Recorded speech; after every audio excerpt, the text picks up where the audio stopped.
Hello. Today I'll be reading Tao Te Ching, translated by Lao-Tzu. The back says, the power of Lao-Tzu's imagery and ultimately simplicity of its message seems to be able to overcome the problems of language and of distance in time and place, so that at the end of the 20th century, that has become one of the most influential texts cherished by people in all walks of life throughout the world.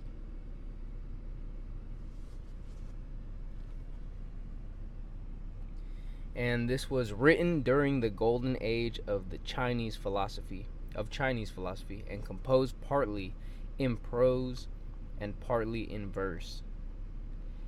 The Tao Te Ching is surely the most terse and economical of the world great religious texts. In a series of short, profound chapters, it elucidates the idea of the Tao, or the way, an idea that in its ethical, practical, and spiritual dimensions has become essential to the life of China's enormously powerful civilization. In the process of this elucidation, Lao-Tzu both clarifies and deepens the most central religious mysteries around which our life on earth revolves.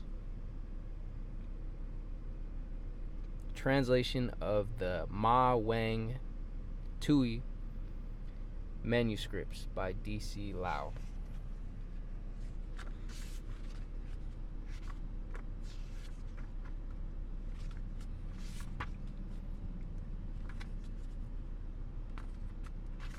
Here we go.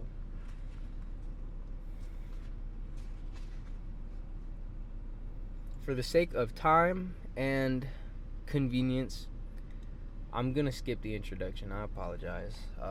To Sarah Allen, who wrote the introduction, I apologize. Can't wait to get to this book. And the select bibliography, I'm going to skip that as well. And now we are on page 1. The man of superior virtue is not virtuous, and that is why he has virtue. The man of inferior virtue does not lapse from virtue, and that is why he has no virtue. The man of superior virtue resorts to no action, nor has he any ulterior motive for action. The man of superior benevolence acts but has no ulterior motive for his actions. The man of superior rectitude acts and has an ulterior motive for his action as well. The man superior in the observance of the rights acts, but when no one responds to his action, rolls up his sleeves and resorts to dragging by force. Hence, when the way was lost, there was virtue. When virtue was lost, there was benevolence. When benevolence was lost, there was rectitude. When rectitude was lost, there were the rights. Now the rights are wearing thin of conscientiousness. Now the rights are wearing thin of conscientiousness and good faith. In the beginning of disorder, foreknowledge is the flowery embellishment of the way, and the beginning of folly. Hence a great man abides in the thick, not in the thin, in the fruit, not in the flower. Hence he discards the one and takes the other.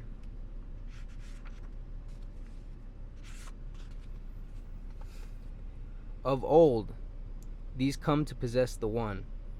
Heaven possessed the one and became thereby limpid.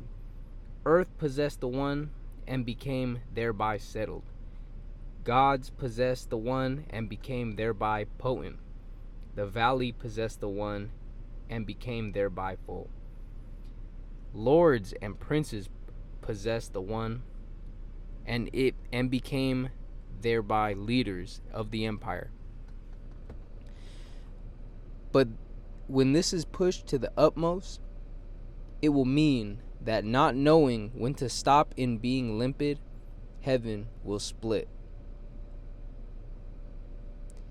It will mean that not knowing when to stop in being settled, earth will sink. It will mean that not knowing when to stop in being potent gods will get spent.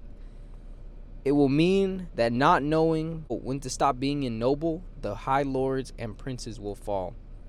Hence, it is necessary the case that the noble has as its roots the humble, and the high as its foundation. That the humble and the high has as its foundation the low. Now, this is why lords and princes refer to themselves as solitary, desolate, and hapless. This is the humble as root, is it not? Thus, the highest renown is without renown. Hence, wishing not to be one among many like jade, nor to be aloof like stone. When the best student is told about the way, it is barely within his power to practice it. When the average student is told about the way, it seems to him one moment there and gone the next week. When the worst student is told about the way, he laughs out loud at it. If he did not laugh at it, it would have not been good enough to be the way. Hence, the Chen Yen has it. The way that is bright seems dull. The way that leads forward seems to slip backwards. The way that is even seems rough. The highest virtue is like the valley. The sheerest whiteness seems sullied. Ample virtue seems deficient. Vigorous virtue seems indolent. Unadorned genuineness seems soiled. The big square has no corners. The big vessel is the last to be completed. The big note is rarefied in sound. The big image has no shape. The way, being ample, is nameless. It is the way alone. It is the way alone that is good at beginning and at completing. Reversal is the movement of the way. Weakness is the use of the way. The creatures in the world are born from something, and something from nothing. The way begets one. One begets two. Two begets three. Three begets the myriad creatures. The myriad creatures carry on their backs the yin, and hold in their arms the yang. Taking the chi in between as harmony. The only names detested by the world are solitary, desolate, and hapless. Yet princes and lords use them to name themselves. Thus, a thing is sometimes added to by being diminished, and diminished by being added to. Thus, what others teach, I also, after due consideration, teach others. Thus, as the violent do not come to a natural end, I take this as my preceptor. The most submissive thing in the world can ride roughshod over the most unyielding in the world. That which is without substance entering that which has no gaps. That is why I know the benefit of taking no action. The teaching that uses no words. The benefit of taking no action. These are beyond the understanding of all but a very few in the world. Your name or your person, which is dearer? Your person or your goods? Which is worth more, gain or loss? Which is greater bane? Excessive stinginess, it is sure to lead to great expense. Too much store is sure to end in immense loss. Knowing contentment, you will suffer no humiliation. Knowing when to stop, you will be free from danger. You will thereby endure.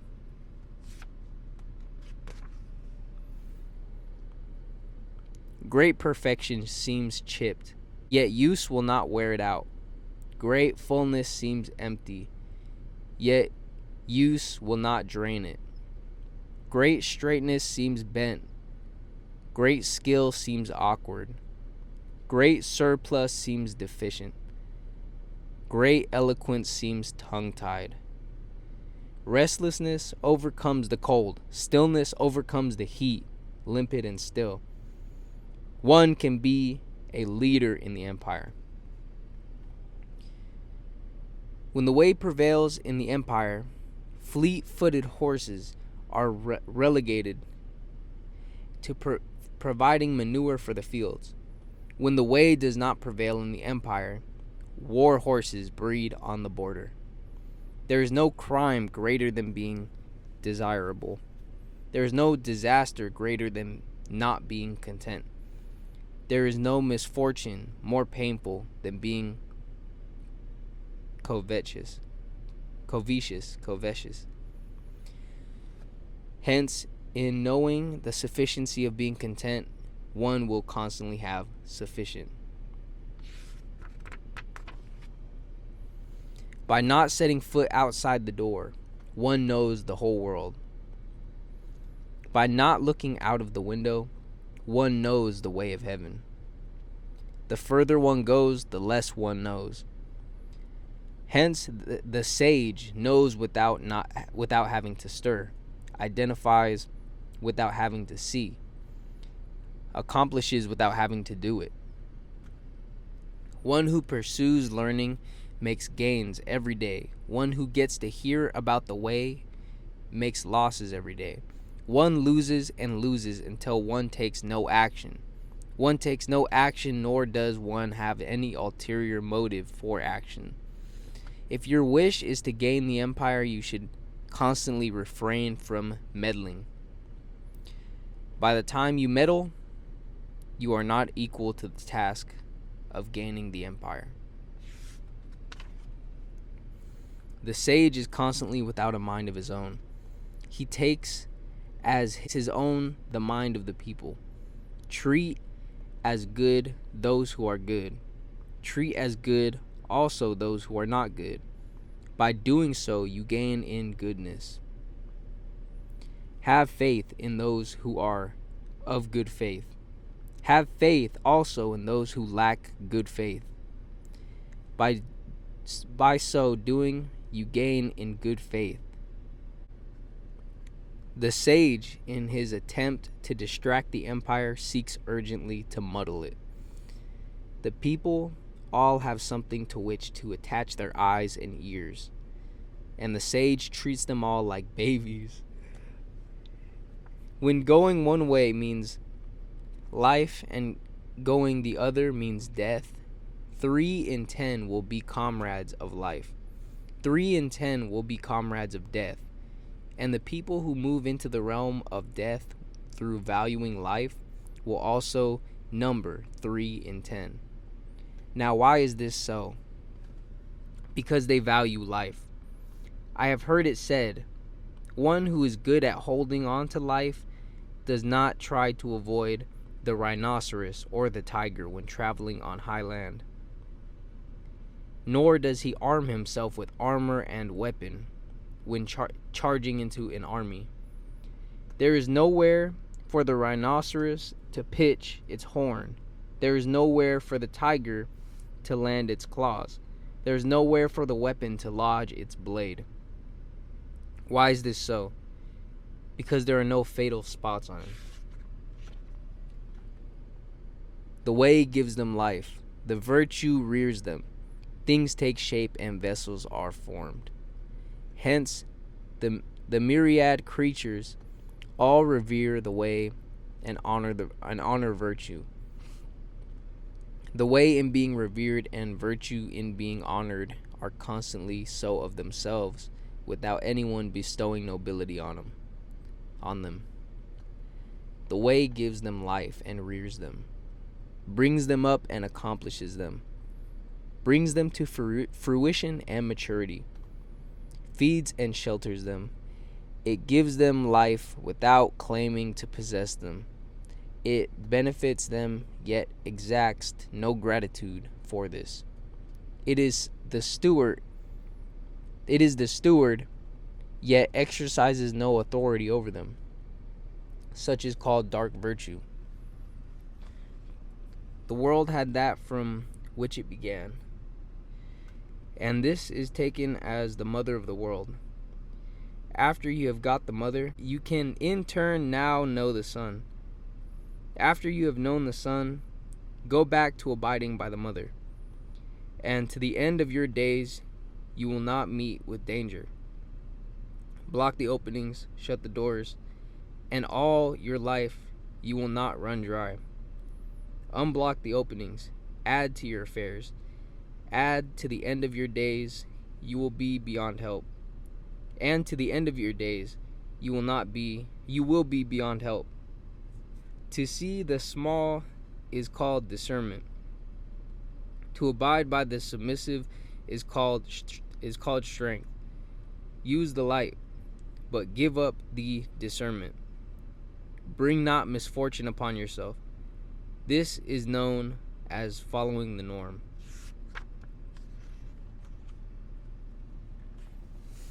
Were I possessed of the least knowledge, my only fear when I walk on the great way would be paths that lead astray.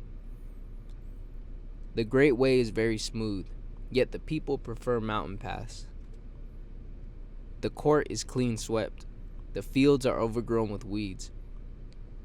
The granaries are empty, yet there are those dressed in fineries, with sharp swords at their side, filled with food and possessed of excessive wealth.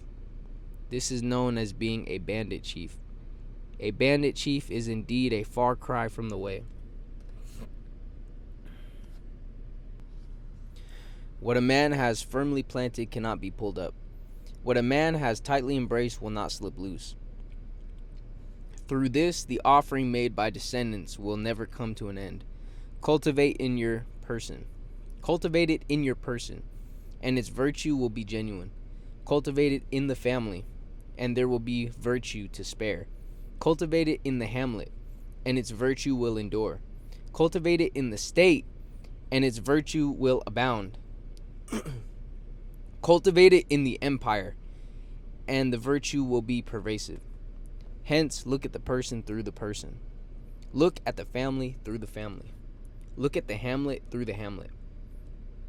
Look at the state through the state. Look at the empire through the empire. How do I know what the empire is like that? How do I know the empire is like that? By means of this. One who possesses virtue in abundance is comparable to a newborn babe. Poisonous insects and snakes will not sting it. Predatory birds and ferocious animals will not pounce on it. Its bones are weak and its sinews supple, yet its hold is firm. It does not know of the union of male and female, yet its male member will stir. This is because fertility is at its height. It howls all day without having to struggle for breath. This is because harmony is at its height. To know harmony is called the norm. To know the norm is called discernment. To try to add one's vitality is called ill omened. For the mind to dictate to one's chi is called violent. A creature old in its prime is known as being contrary to the way. That which is contrary to the way will come to an early end. One who knows does not say it. One who says does not know it. Block the openings, shut the doors, soften the glare. Follow along old wheel tracks, blunt to the point. Untangle the knots. This is known as dark identity. And thus, you cannot get close to it. Nor can you keep it at arm's length. You cannot bestow benefit on it. Nor can you do it harm. You cannot ennoble it. Nor can you debase it. Hence, it is the most valued in the empire. Govern the state by being straightforward. Wage war by being crafty. But win the empire by not being meddlesome. How do I know that it is like that? By means of this. Now the more taboos there are in the empire, the poorer the people, the more keen instruments the people have, the more benighted the state. The more knowledge men have, the further novelties multiply, the more prominent laws, the more thieves and bandits there are. Hence, in the words of the sage, I take no action, and the people are transformed of themselves. I prefer stillness. And the people are rectified of themselves. I am not meddlesome. And the people are rich of themselves. I desire not to desire. And the people become like the uncarved block of themselves. That was the first 20 pages. And personally, I started reading this book and I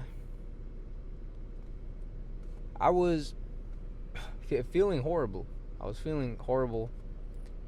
And by page 20, it felt like a complete... I felt it. And I think I will continue to read this book. There's 126 pages, so I think if I go 20 pages at a time, that's a good length. It's been 20 minutes.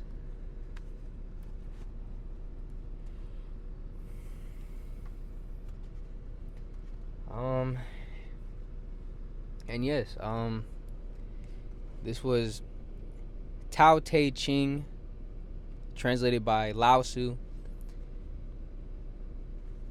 And